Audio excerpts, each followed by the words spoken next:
start the recording now. Got it. So welcome again, everyone. Thank you so much for coming to this info session for the BHRC, the Behavioral Health and Resource Center info session for the art purchase. We're here for the purchase of 2D artwork that will be placed into the BHRC.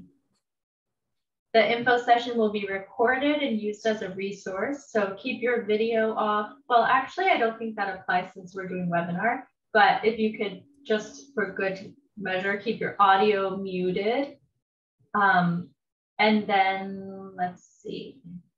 Again, use the chat for chatting. You can also use the Q&A for questions. And you see the next slide, the agenda slide? Yes. Okay, so we're here to discuss the art purchase for BHRC, and this is the agenda. So this is the order of topics we're going to go through. First, introductions of the RAC team, accessibility, then about RAC, which is the Regional Arts and Culture Council, about BHRC, then the purchase opportunity, trauma-informed design guidelines, eligibility, portable works collection examples, the portal selection process and timeline, and then Q&A time. And I'm hoping we have a good amount for Q&A because I really encourage this space to be taken advantage of. So artists that are here, please use this space to ask us any questions, share thoughts, don't be shy. It's really helpful. This is a resource for you all and for others. So feel free to dive in the discussion when that point arises. And okay, so accessibility and assistance. We are here to support everyone. So please let us know what services you may need. We provide technical assistance navigating the application portal, or preparing attachments, translation of materials or applications, large print materials or materials in alternate formats, interpretation services, process accommodations for people with disabilities and captioning, and ASL. Please just reach out and we will do our best to serve you. So RAC is the Regional Arts and Culture Council, and our offices are located in the Pearl District, downtown, but most of us work pretty remotely still. This organization is a nonprofit. It used to be like a bureau of the city and county, but now we're a private nonprofit that contracts with the city and county. And we offer multiple programs and services, including grants, public art programs, work with education, working around art policies with government officials and cultural planning, and then a lot of the Percent for Art work in public art. So we can talk more about that in some of the next slides. But this is what our office looks like from the outside. These are the areas that RAC works in, provides these services, advocacy, grants, public art, education, resources. Here's an amazing outdoor sculpture by Hannes Wingate that I've got to do some maintenance on recently. Okay, and then a little bit about RAC's mission. Our mission is to enrich our communities through arts and culture. And again, RAC is it's an independent nonprofit that provides grants, manages public art program, convenes forums and events, workshops, and supports equity-based education. RAC advocates for equity, inclusion, and access, working to build a community in which everyone can participate in culture, creativity, and the arts. Instagram regional arts, and RAC.org. So a little bit about public art. We do a lot. And, you know, I first just want to stop for a second, and I forgot to introduce myself formally. My name is Morgan Ritter, and I do work in the public art department along with Salvador Mayoral, who's also here. And my role at RAC is the public art exhibitions and collections specialist. And I've worked at RAC for, I think, almost 4 years now, which is really bananas. I've worked in arts nonprofits for a long time, for maybe 15 years, working with artists and exhibitions. And yeah, I work a lot in these 2D art purchases and also curating artwork into public spaces, doing some special projects, so a lot of installation work and maintenance work. Salvador, do you want to quickly introduce yourself? Yeah, hi everyone. I use he, him pronouns. I have been with the public art team for almost 8 years. And I have been the primary project manager overseeing the art that's going in the new Behavioral Health Resource Center,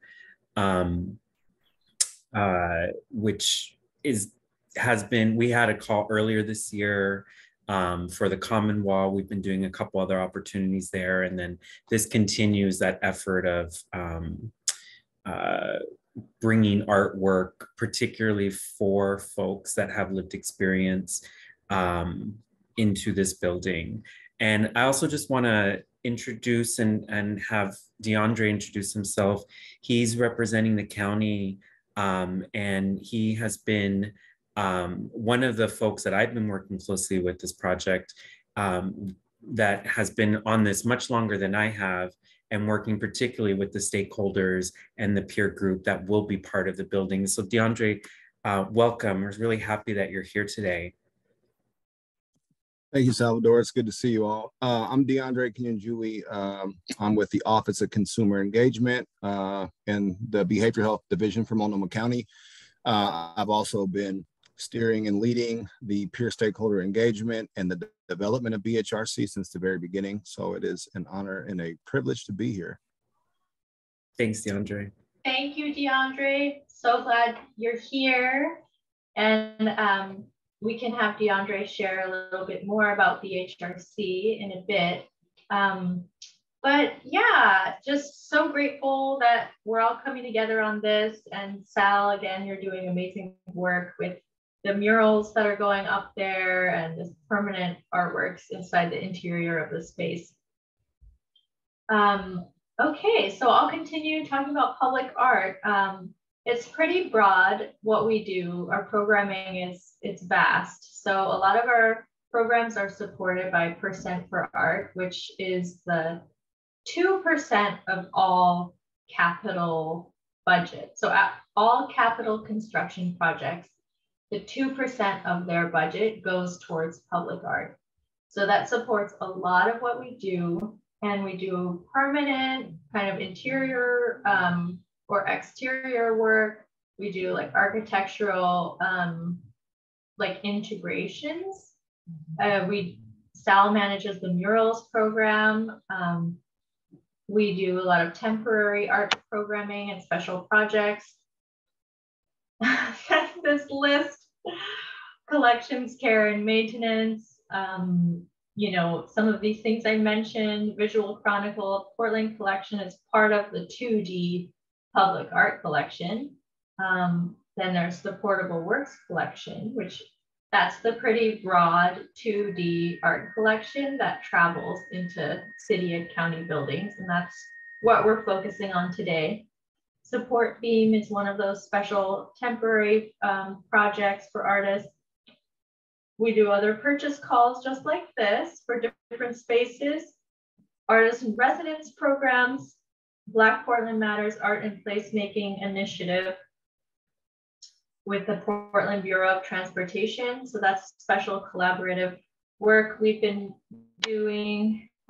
collaboration with other community organizations, and just constantly like rethinking and trying to reimagine the work we do.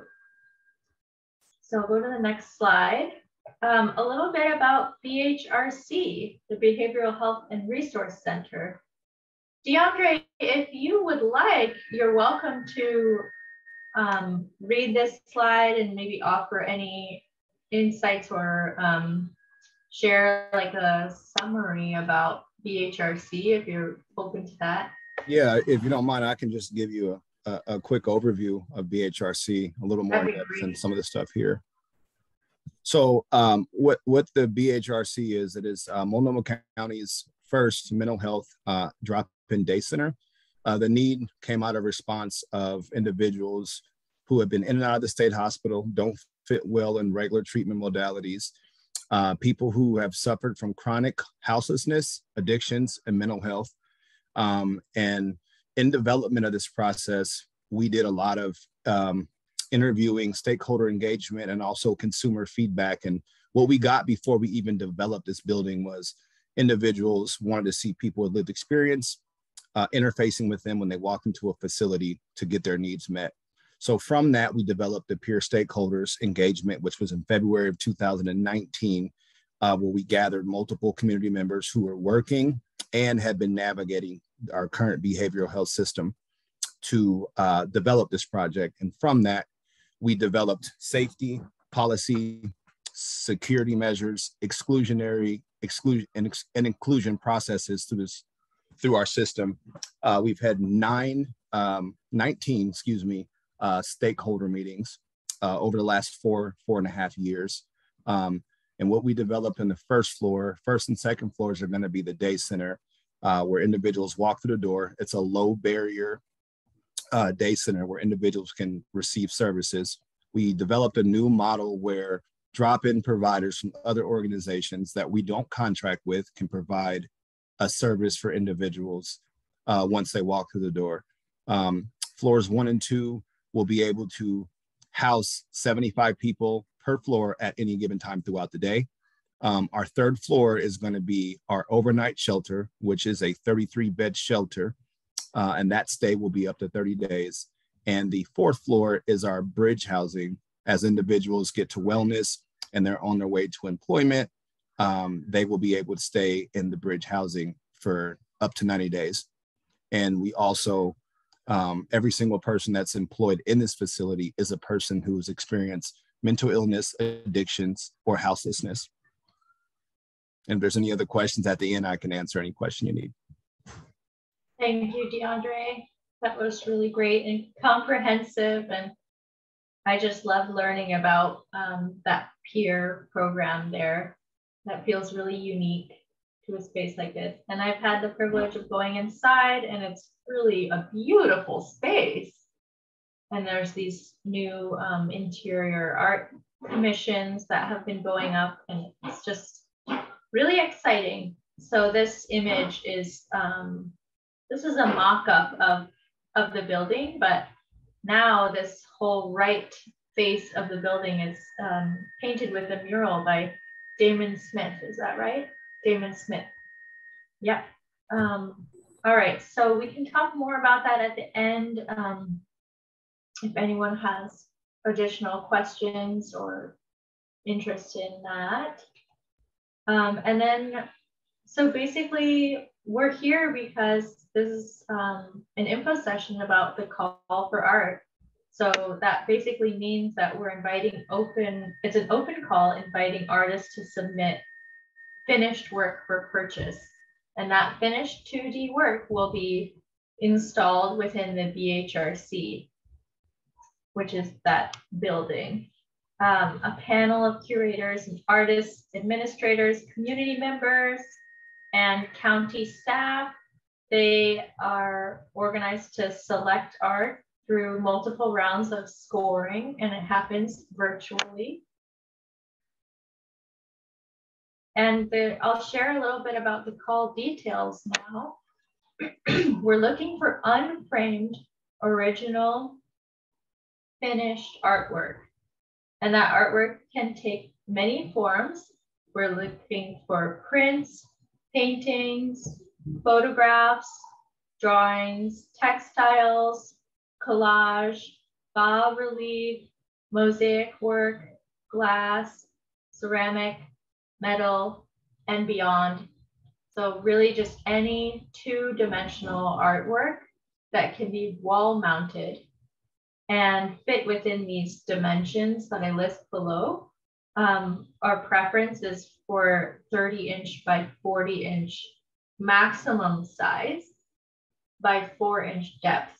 So 4-inch depth off the wall.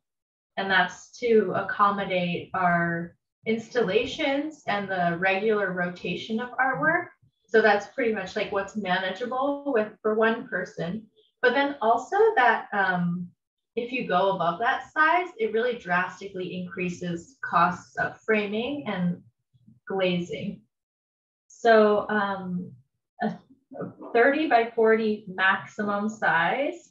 So we can talk more about that if people have questions. And just consider that your submission will be framed behind museum acrylic, which is basically plexiglass. That will protect it from any engagement or interaction that the BHRC community might have with the artwork. So we handle the framing. We are responsible for the framing. But if an artist does have a frame that's integral to the concept of their artwork, then we will consider that. Just make that known in the application. And we're gonna get really, oh, Sally. Oh, I just, I have two questions that are coming up around this. If you want to finish and then, yeah. Yeah, just quickly, I was gonna say all the work will follow the trauma-informed guidelines. So we're gonna go into great detail about that in the upcoming slides. But other than that, yeah, I'm happy to pause and answer any questions. Wonderful. Well, the first question I have is the 4-inch deep a minimum or maximum? Maximum. Maximum, great. And that maximum is so that can provide ADA access. So people that use wheelchairs or mobile devices, that it won't impede in the hallway. Right. So, yeah. Then the other question we have here is, will the work be hung in mostly the public areas, or will there be works be hung in the rooms where people are living? That's a good question. I think we're really working on a combination of both. We've been discussing having artwork within the living quarters, and it's still a conversation for us with the county collaborators, because we're really wanting to be sensitive to not overstimulating guests who are using that space, or residents, I should say. I'm not sure the term, but I think it'll be a balance of having the work in high engagement spaces such as the lobbies and the activity rooms, conference rooms, like one-on-one kind of rooms. And I think that we're going to do some kind of public art installation within the living area, but I'm not sure at this point what that will look like yet. Right. And the living area is it's one room, but we're certainly going to have artwork on every floor. So we're going to have artwork within the living spaces, but maybe not specifically in the bedroom areas. That's to be determined. Right. Yes.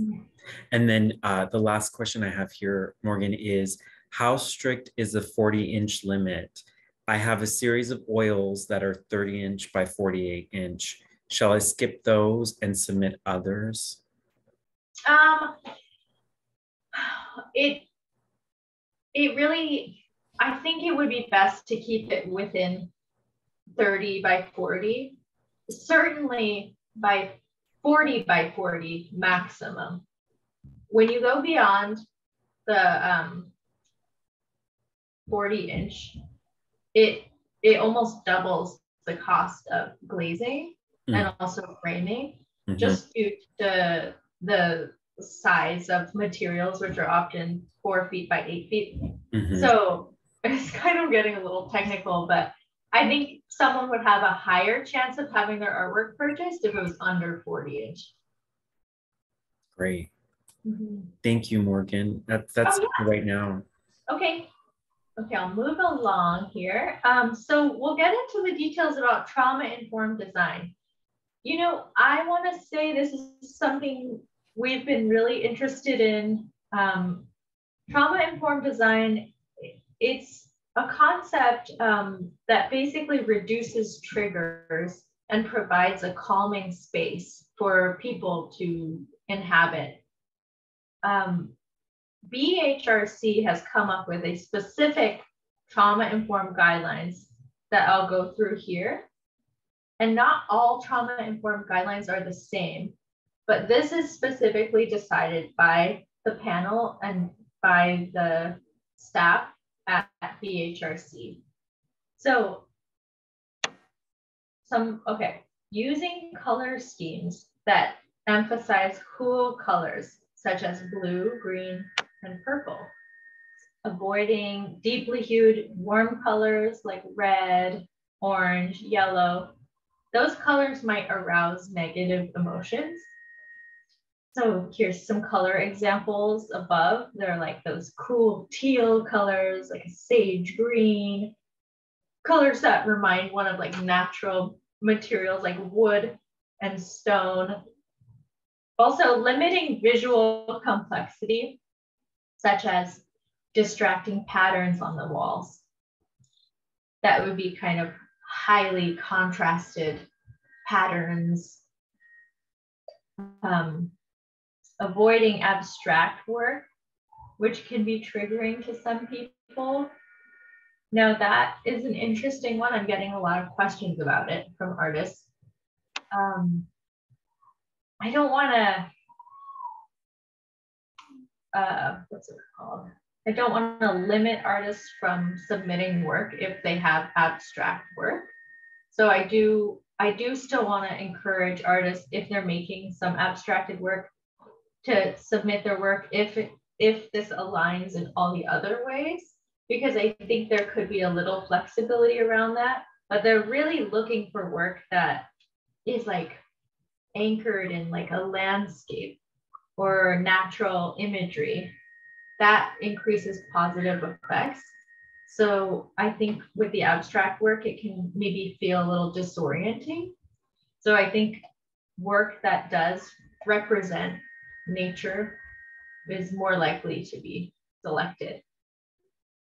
Art that conveys meaning or symbolic significance, that could arouse negative feelings. Again, that's pretty clear. To avoid that. And I'm going to share a lot of examples of artwork that I think would follow these guidelines in the next slides. This slide is of some textures and colors and materials that the panel has selected that aligns with the trauma-informed guidelines. And you can see they're cool. There's some grassy looking patterns, a lot of soothing color palettes and textures. Morgan, can I just say also too that a lot of those trauma-informed design guidelines were also done in collaboration with the team, but also the interior designers of the building. And a lot of what you see is what's going to be in the building. So there are different floors that have that kind of the wood panels. A lot of those colors are going to be accents like regarding the furniture that are going to be throughout each building or each floor, I mean. So that's also part of it too, is how is this artwork in relationship to already the colors that are happening on different floors and with different objects in the building. So, and then also I just want to open this up too, because we've had so much conversation around this with the panel. DeAndre, if you have any additional thoughts just too about the trauma-informed design guidelines, I'd love to hear. Yeah. Yeah, I was thinking about that, and I was thinking about just kind of the call / procurement process we had early on for Damon and the other artists. Mm-hmm. And I know that those are outside, but their work was, I'm trying to describe it. So, because I don't want people to be restricted to their art form, because some of the stuff was very colorful. And it just had so many. Do we have by chance any samples or any images of what we already have from the artists that we that did the exterior? I didn't include that in this PowerPoint, but I can probably pull it up. Because that would give artists a better idea about, like, yeah, because exactly. just reading that was like, even just reviewing the art, I was kind of like, oh, it limits a lot of people's creativity, and we want creativity for sure. So that would be a good start if we could possibly do that. Yeah, I appreciate that. And Sal, thank you also for sharing about those images not necessarily being exactly the artwork we're looking for, but really working within that scheme. I agree with you, DeAndre, and that's kind of what I was trying to say earlier about the abstract work. We're really trying to err on encouraging artists to submit work, even if they're not sure, because I'm going to share some slides ahead of this one of some examples, but I really do want to encourage artists to submit work. I think it can be a little bit more flexible than that guidelines seems. Mm-hmm. Yeah, and I think what we were getting at when we were talking about like some of the artwork that could be triggering as we were reviewing it, some of the artists submitted something that was really beautiful, and I'm not taking away from what they did, but like it could be misinterpreted as depressing. Some of the images could be considered graphic, so that would be something that would trigger someone or stimulate a negative thought. So it's just, even the art with multiple colors, it was about an uplifting painting, just not anything that would be considered daunting or could trigger something in someone. Yeah, exactly. Yeah.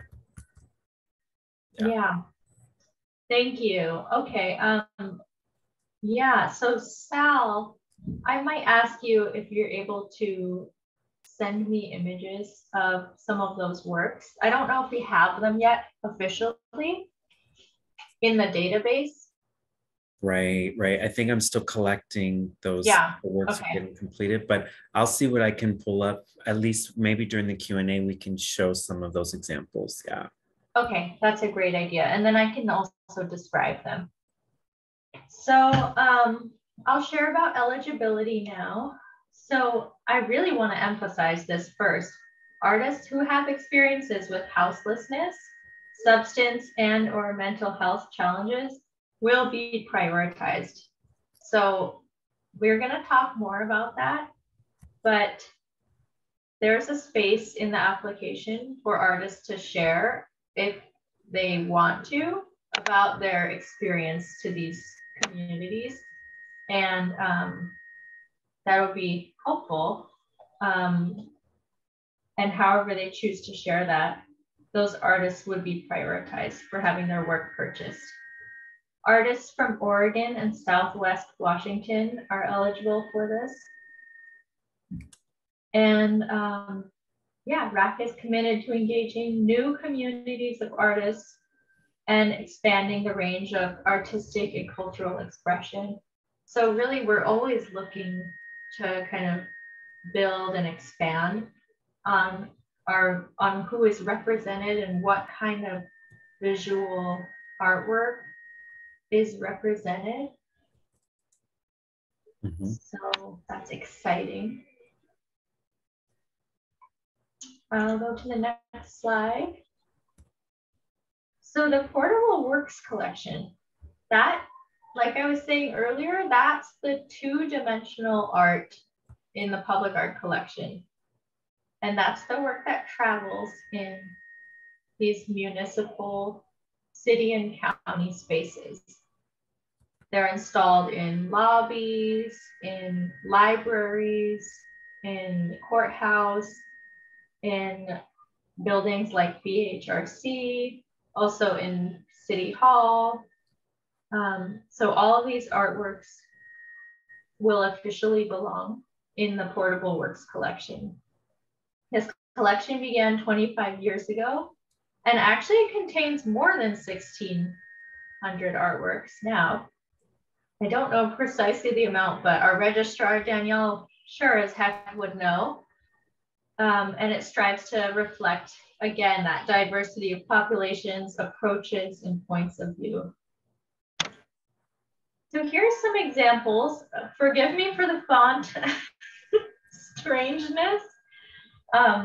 Here's some examples of some visual work that I think could work well along with the trauma-informed guidelines. So they're loosely referencing natural imagery.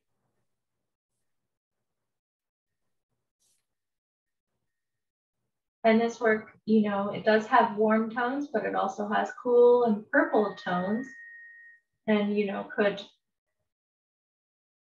create like a soothing effect and having those repetitive marks. This is, again, like a landscape, but it's entered a more ethereal dimension. Here's a photograph by Sarah Meadows, a small painting here by Shobha Lamani, and again,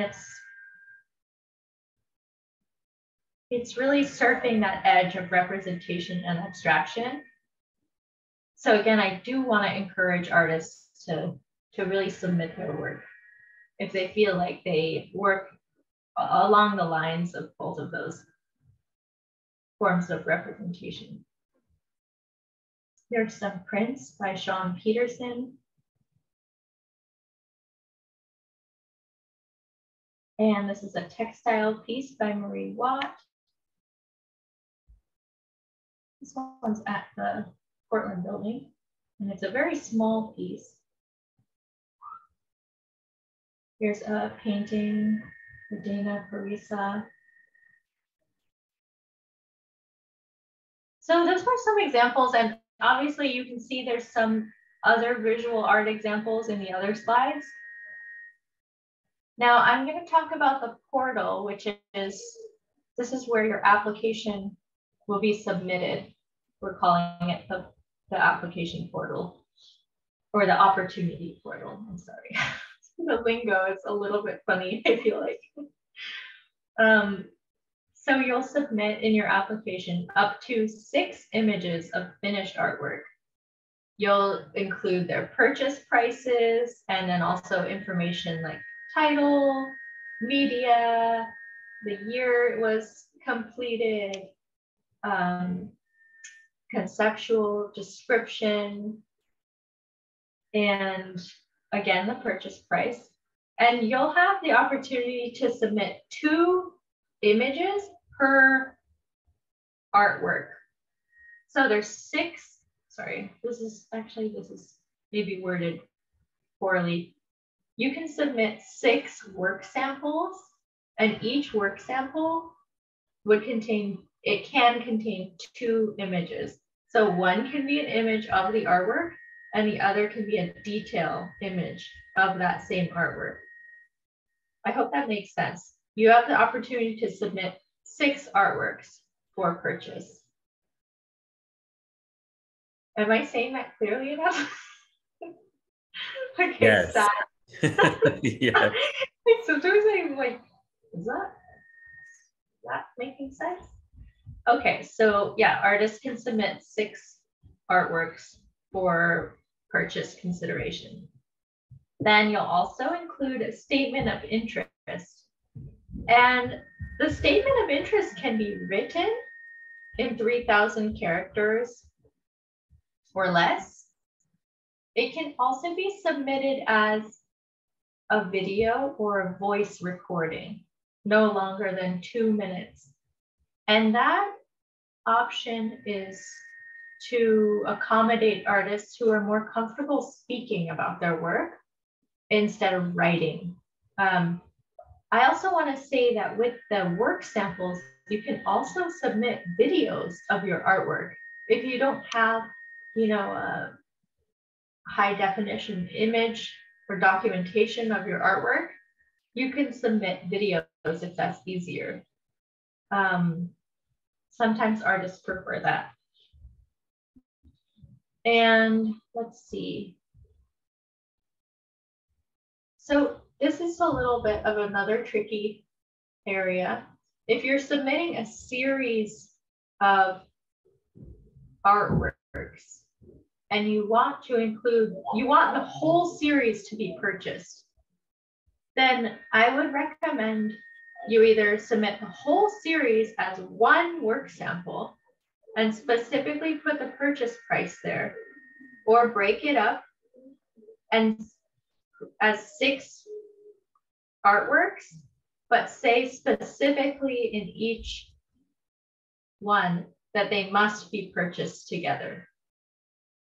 Because that can get really hairy for the panel if an artist submits pieces that are of a series, but we didn't know that the artist wanted them together.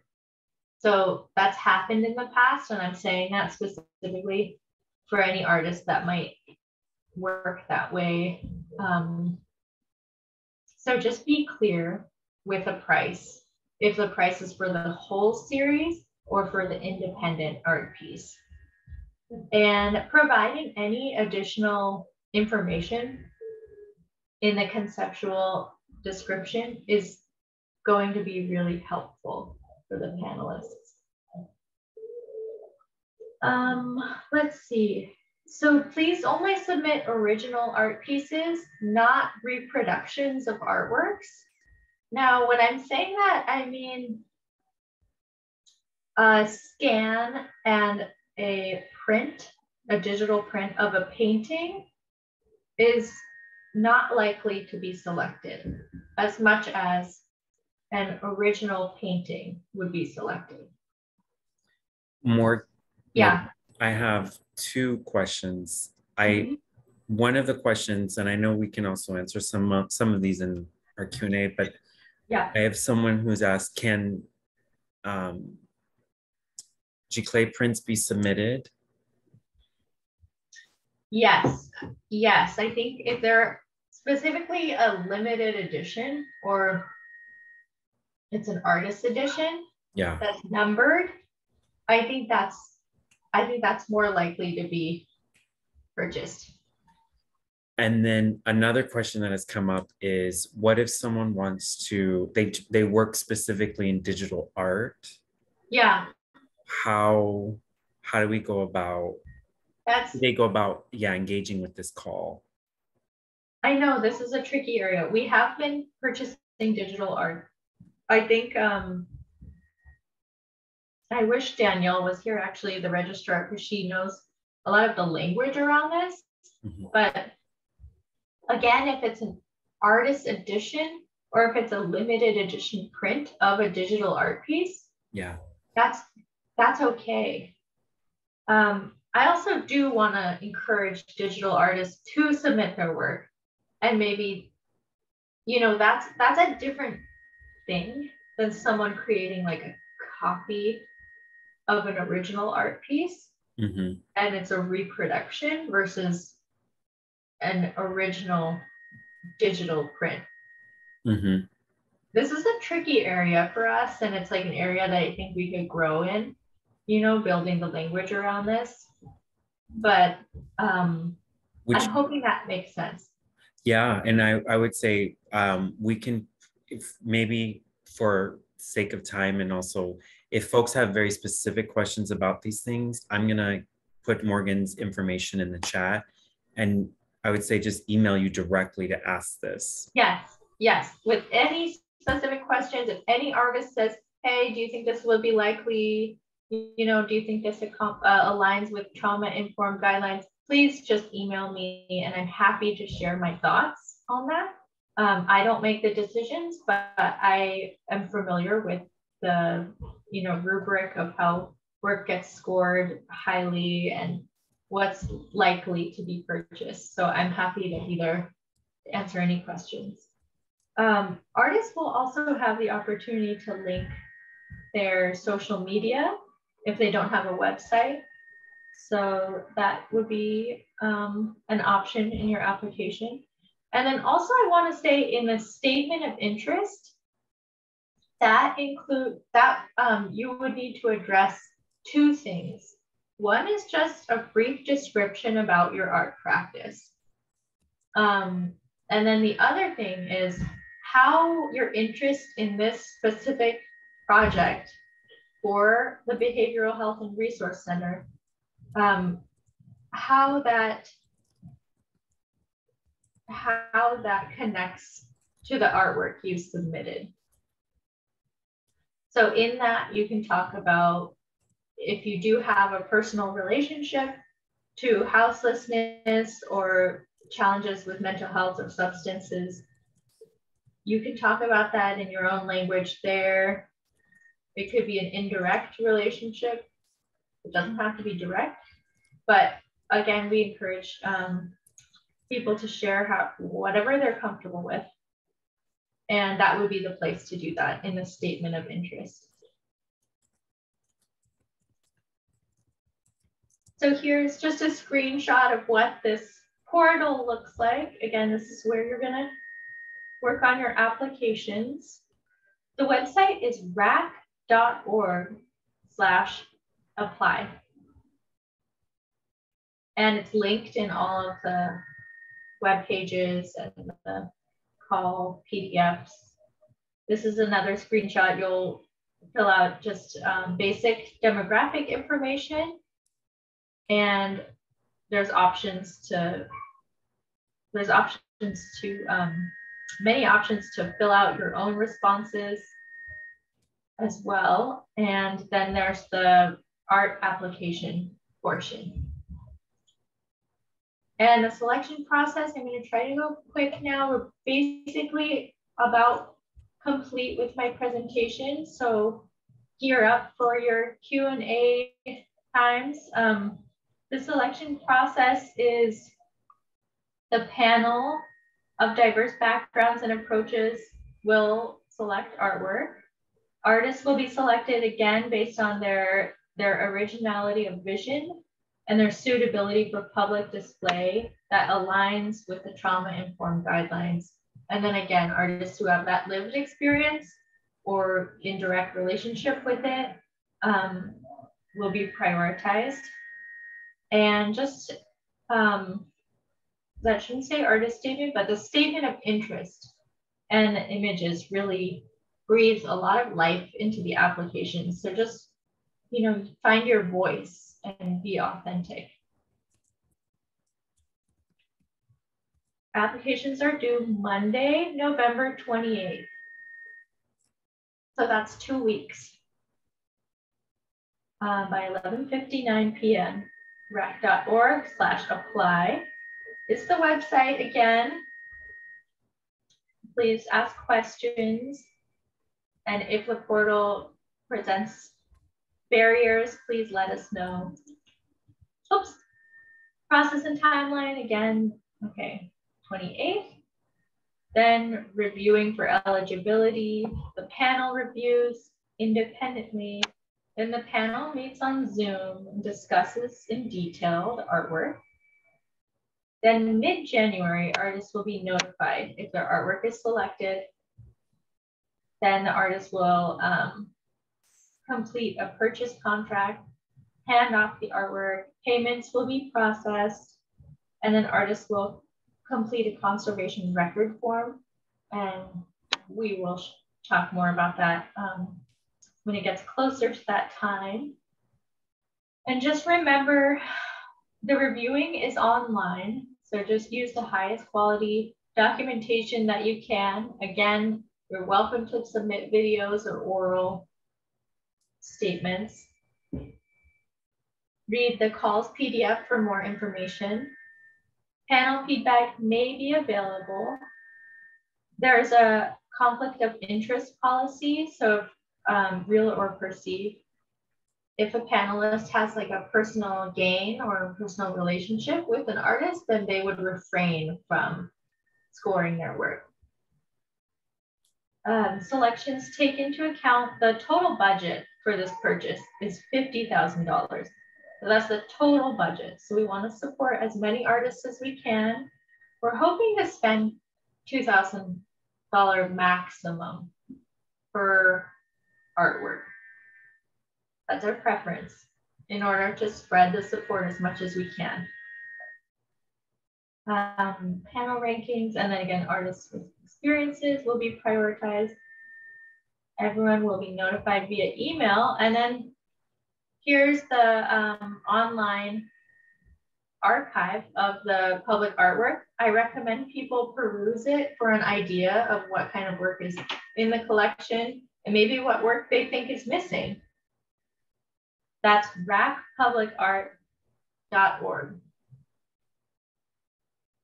And then I do encourage people to join the email list for the learning about this kind of opportunities and other opportunities coming up. And you can do that on the RAC website, which is rac.org. So thank you for hanging with us in this presentation. Let's go into Q&A. I'll leave this up for another moment just so artists can keep my email, write it down, mritter@rac.org. And then, yeah, I'll stop sharing and we can go into our Q&A. We have about 10 minutes. Perfect. Well, we have questions here. So let's start. If we are submitting photographs, do you want them to be mounted or unmounted and unframed? Unmounted and unframed is preferred. Great. When submitting matted in standard mat sizes, watercolors, do you want to know the dimensions of the actual work or of the mat ready for framing? We prefer the work to be unmatted. So we prefer to receive the paintings as is, without any mounts or matting on them. If the matting is integral to the artwork, then include the measurement of the mat and the frame, and the painting. Great. This is an interesting question. So you're looking to prioritize artists with substance use, houselessness, and mental health challenges. Are you open to seeing submissions that have imagery related to substances? I wonder if DeAndre wants to answer that. I mean, exactly. My inclination is probably not. I think that would be triggering to someone who's in recovery. But DeAndre, did I hear that right? Can you repeat that one more time, Salvador? Yeah. So you're looking to prioritize artists with substance use, mental health challenges, houselessness. Are you open to seeing submissions that have imagery related to substances? Yeah, that wouldn't be a good idea. And and not to say that there's not a way to capture breaking free of addiction and different concepts, but not with any specific substance or imagery that reflects that. That would be a bad idea. Thanks, DeAndre. I think I know this was a conversation we had in our panel meetings with some of the other artists, and I appreciate what you're saying too. Like, I don't, complexity, it's not, we want that, but yeah, that kind of direct representational imagery of substances. Agreed. Yeah. Thank you. Yeah. Thank you. Will there be space in the BHRC for families? I make art for children, and I'm wondering if there would be interest in art that featured children. DeAndre, what would you say? It's a facility for 18 and older.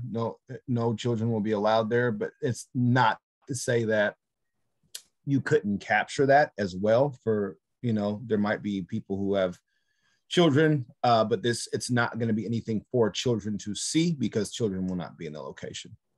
Right. Thank you. If we share our personal experiences with mental health, who will have access to that written recorded information? What is the confidentiality around this? Thank you for asking that question. I think that's a really important question. It will only be shared with the panelists and like myself and Morgan, who are part of that project team. It does not go beyond that group. And as part of our agreements, there is confidentiality when we, whatever is discussed there does not leave there. So yeah.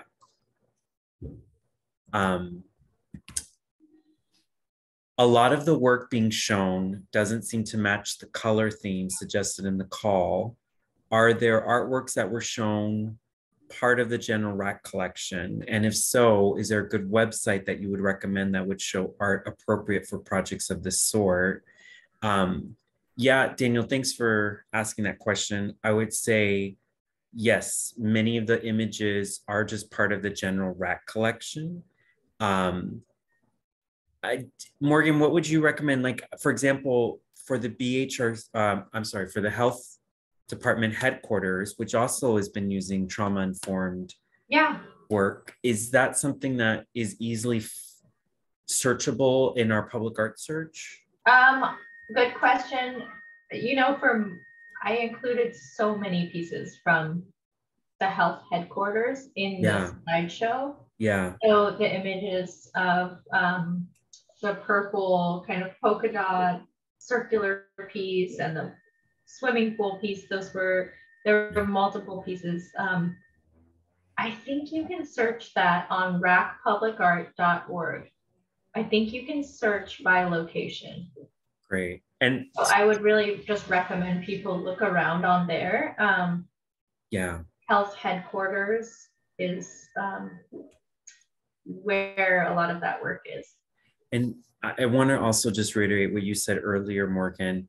There are different framings of what trauma-informed means. And the one that we're talking about today is very specific to the Behavioral Health Resource Center. And it is, I will say, the one that we are using as a lens in purchasing the artwork for this project.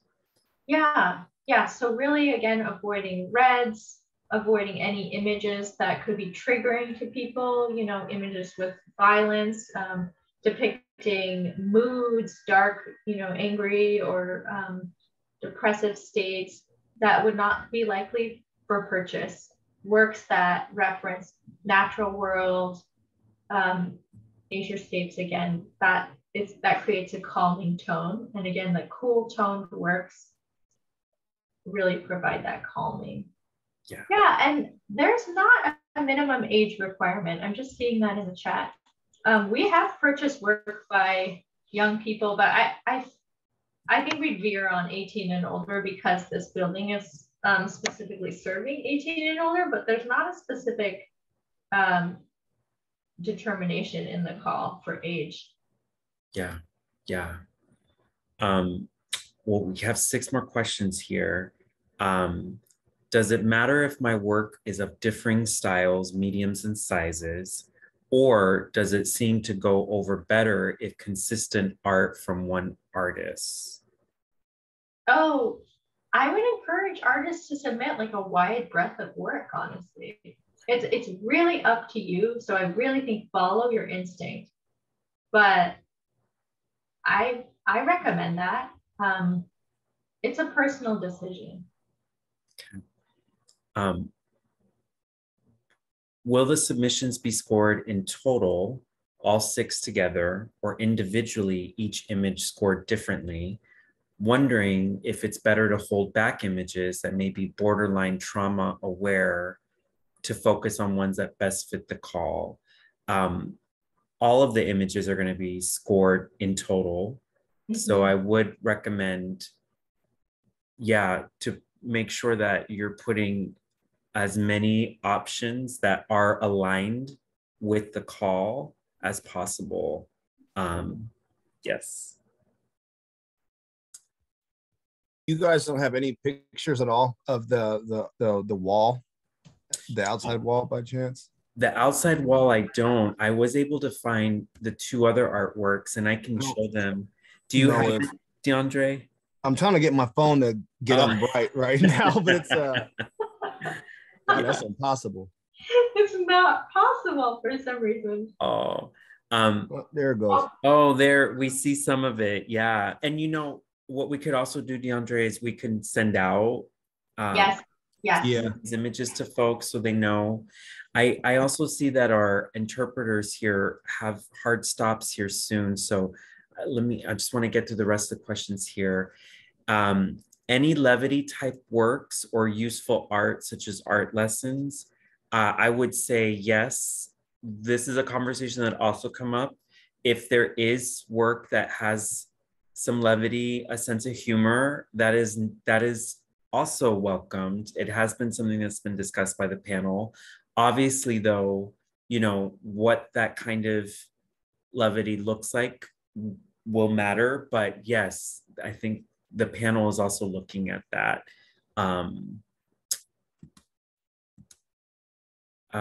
I see, Morgan, you're tackling that one. You mentioned this population being individuals who don't fit in well to state institutions and such. Can you elaborate more on the demographics of people being served in the building? I will actually let DeAndre answer that question here. Sorry about that. Repeat that one more time. Yeah. You mentioned the population being individuals who don't fit well to state institutions and such. Can you elaborate more on the demographic of people being served in this building? Yeah, so it wasn't that they don't fit well in state institutions. I don't believe anybody does.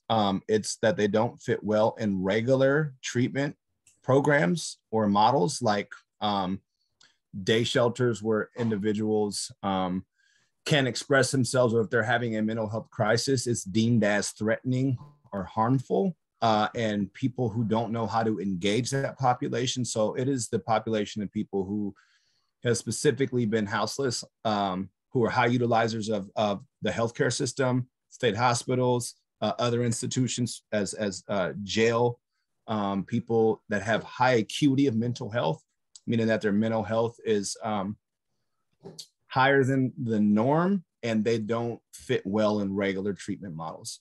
So that's what this is designed for. Great. And the other question here was the services, but I just wanting to elaborate a little more on the services, but I believe you got that, Morgan. I just answered it. Yeah. And I just really recommend people go to the BHRC link, which is in the call webpage. Yes. So you can read more about what BHRC does in detail in their own language there in the call. But again, the services are, like we discussed, transitional housing, treatment options, problem solving, there's showers and laundry, and there's a lot more. I think it's a community space. So yeah, shapes other than squares. Yes, I see that question, and that's definitely possible. Our framer is amazing and he can work with it all. Yeah, so I'm seeing, I think we went through all the questions, and thank you again to the ASL supporters so much. Yeah, yes, thank you. I think I see there's just one hand from an individual. Okay. Do you mind putting your question in the chat or the Q&A, Daniel? That would be really helpful. But yeah, I think that's everything. Yeah. No, and I just want to reiterate, this is recorded. So if people felt we were going fast, oh good. Yeah, if people want to rewatch anything, please, we're gonna link that on the webpage. We're also gonna email it out to all the Zoom guests. So yeah, thank you so much everyone for coming and for engaging. Oh, Morgan, we got one last question. One more? Okay. One more for the night. For oil on canvas stretcher board, do you want us to take the canvas off of the stretcher board? Oh, you know what? I think I answered that, but it's not necessary to take it off of the stretcher bars because we can just frame it, you know, with the stretcher bars. So I hope that makes sense. Great. That artist. Awesome. Okay. Yeah. Well, that's it. We're done. Thank you. Thank you so much, everyone. Thank you, Idella, DeAndre, Mary, and Amanda as well for helping support this conversation this evening. Thank you all. Yeah, I'm so glad to work on this project. Thank you, Sal, for your vision and collaboration with so many amazing people at BHRC like DeAndre. And yeah, please, I encourage everyone to email me if there's any further questions. Otherwise, have a good night, everyone, and we'll close this out. All right, thank you. Thanks all.